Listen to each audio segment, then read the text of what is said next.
আমার হাজবেন্ডের হাতের মজাদার হাঁডি বিফ রেসিপিটা শেয়ার করলাম। এগুলো সব উপকরণ হালকা একটু দেখাই দিলাম। মাংসের উপরে প্রথমে পেঁয়াজ ব্লেন্ড করে নিয়েছি, আদা রসুন পেস্ট, তারপর হচ্ছে পেঁপে পেস্ট করে নিয়েছি ব্লেন্ড করে আর কি।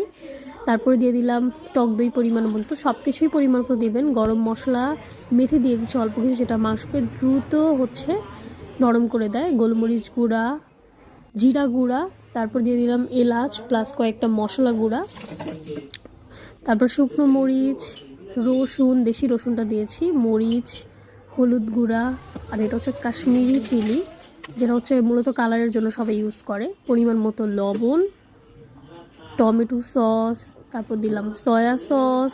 এগুলো সব কিছু আপনারা মাংসের পরিমাণের উপর ভিত্তি করে দিয়ে দিবেন। আমি আন্দাজ করে আমরা রান্না করেছি।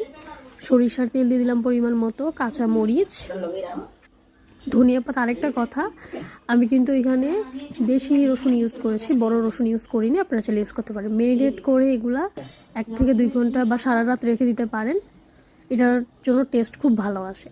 তারপর সরিষার তেল দিয়ে পাতিলটা মাখিয়ে পুরাটা হচ্ছে মাংস ঢেলে দিলাম। তারপর সিল গালা করে আমরা এটা চুলায় বসাই দিলাম। 1.5 ঘন্টা পর এটা ফাইনাল লুক। তারপর আমরা চুলাটা অফ করার পর লুক এটা আসছে, তেলগুলো ভেসে উঠছে। এটা রেডি, আলহামদুলিল্লাহ অনেক মজা হয়েছিল। আপনারা অবশ্যই বাসায় ট্রাই করবেন। এটা ভাত বা রুটি দিয়ে খেতে খুব